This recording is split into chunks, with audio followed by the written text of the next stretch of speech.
ഹരി ഓം. ശ്രീമൻ നാരായണീയം 70வது தசகம். சுதர்ஷனன் மற்றும் சங்கச்சூடன் அவர்களுடைய சாப விமோச்சனம், விருஷப அசுரன் வதம். இதி த்வைரசாகுலம் ரமிதவல்லபே வல்லவாஹ கதாபி புரம் அம்பிகா கமிதுரம்பிகா காணனே சமேத்ய பவதா சமம் நிசிநிஷேவ்ய திவ்யோத்சவம் சுகம் சுஷுபுரக்ரசீத் व्रजपमुग्रणागस्तदा समुन्मुखमथोल्मुखैः अभिहतेऽपि तस्मिन् बलाद् अमुञ्चति भवत्पते न्यपति पाहि पाहीति तैः तदा खलु पदा भवान् समुपगम्य पस्पर्शतं भवौ स च निजां तनुं समुपसाद्य वैद्याधरीं सुदर्शनधर प्रभो ननु सुदर्शनाख्योऽस्म्यहं मुनीन् क्वचिदपाहसं तैह मां व्यधूर्वाहसम् भवत्पदसमर्पणात् अमलतां गतोऽस्मीत्यसौ स्तुवन् निजपदं ययौ व्रजपदं च गोपामुदा कदापि खलु सीरिणा विहरति त्वयि स्त्रीजनैः जहारधनधानुगः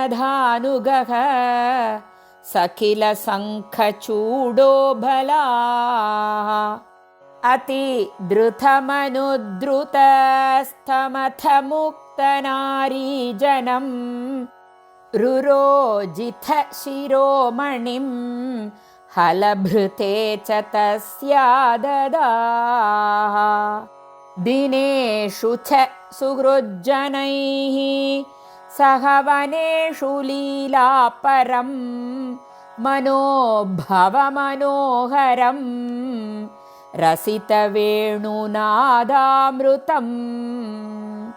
भवन्तममरीदृशाम् अमृतपारणादायिनं विचिन्त्य किमुनालपन् विरहतापिता गोपिकाः भोजराजभृतकस्त्वथ कश्चित् कष्टतुष्टपददृष्टिररिष्टः निष्ठुराकृतिरपष्ठुनिनाथः तिष्ठते स्म भवते वृषरूपी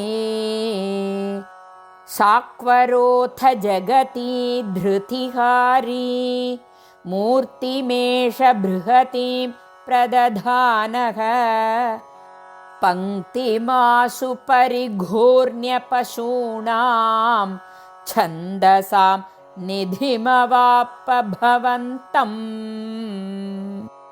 तुङ्गशृङ्गमुखमास्वभियन्तं सङ्गृह्य रभसाधभियन्तं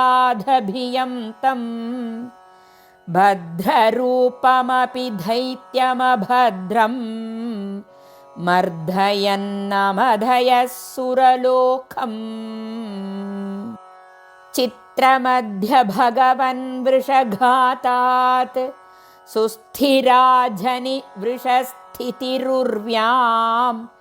वर्धते च वृषचेतसि भूयान् मोदयित्यभिनुतोऽसि सुरैस्त्वम् औक्षकाणि परिधावत दूरं वीक्षतामयमिघोक्षविभेदी इत्थमाथहसि तैः सह गोपैः गेहगस्त्वमववात पुरेश ಶ್ರೀ ಗುರುವಾಯೂರಪ್ಪ ಚರಣೌ ಶರಣಂ. गोपिका जीवनस्मरणं गोविन्द गोविन्द।